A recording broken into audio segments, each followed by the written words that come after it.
Hi, welcome to Unique Parenting. I am V Moise, and today I want to talk about 3 guidelines to effective communication with children. I love talking about how to communicate with kids because I think it is just a fundamental thing for you to have in general, just to build relationship and to maintain the relationship that you have with your child and to build upon that, Um, at first it may seem a little weird and challenging, especially when kids are young and they're not really saying much.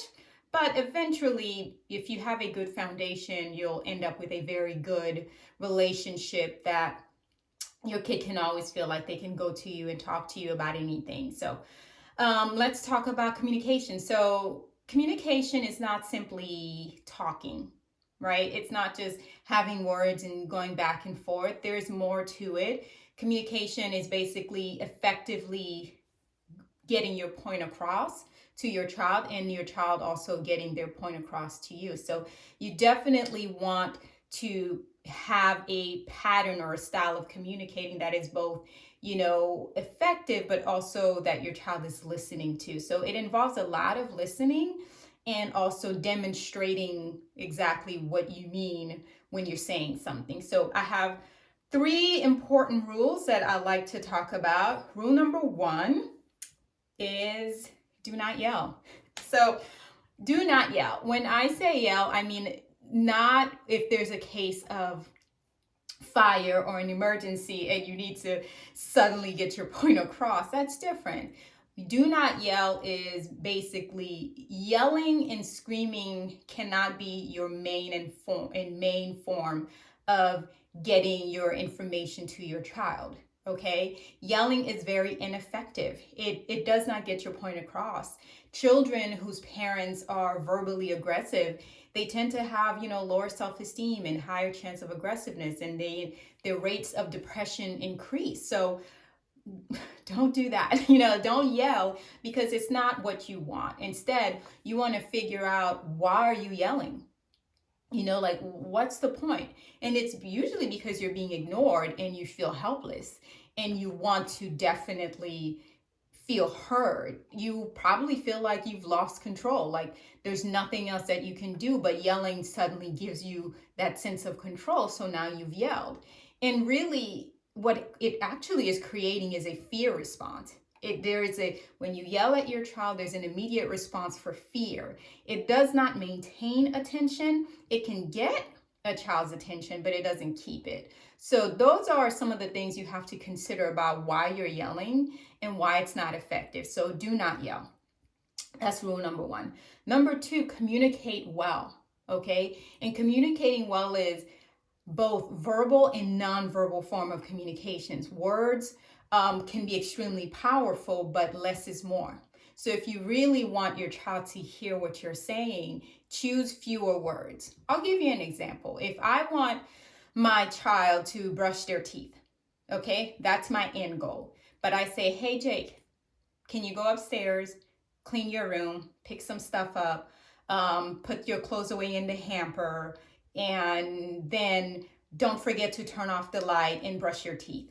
I've used so many words that he probably went upstairs and it's like, okay, I don't remember what I have to do anymore, especially for my son who has autism. Less is definitely more. I have to be more concise with the information. And if you have a child with executive function issues, less is definitely more. If you have a child with ADHD, less is more. So less is more impactful. Use fewer words to get your point across.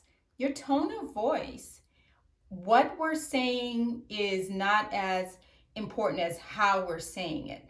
So you can get a lot across by using a calm tone of voice to capture your child's attention, to capture your audience, as opposed to higher tone of voice, agitated, irritated. So really, definitely a more calm voice will be an effective way to get your point across.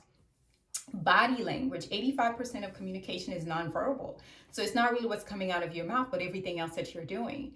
If you've noticed, a lot of people who work with children tend to get down at their level when it comes to speaking to them. And that's basically so the child can hear and feel your response and really see that you're trying. So if you're trying to get your information across and you're irritated, you're aggravated, you're upset, you're angry, your tone of voice is heightened, and you're using a lot of words, you're not going to get your point across, and that is not communicating well. So think about your words, think about your tone of voice, think about your body language. Those are all part of how to effectively communicate well. And my last point is demonstration. It's so easy to tell kids what to do.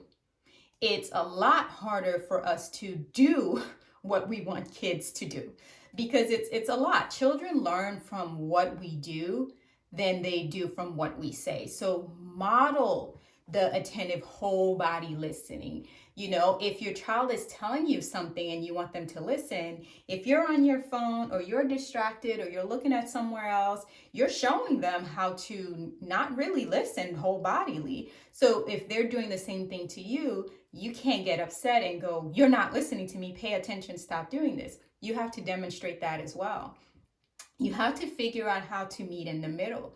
There's a compromise between being a parent and also understanding where the child is coming from. The beauty about being a parent, I think one of the best things is we were all children.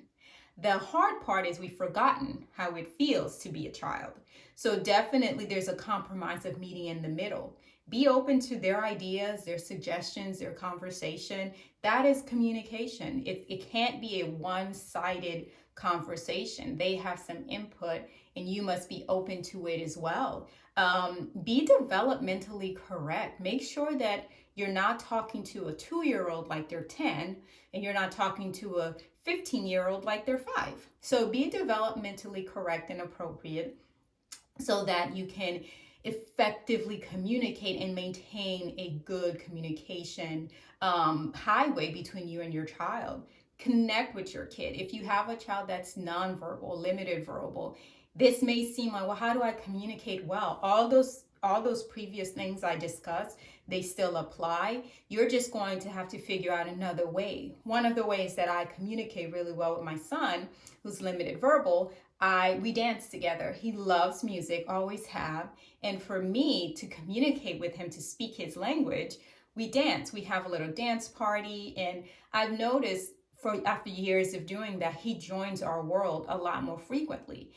He will watch the show that we're watching. He'll engage in what we're doing.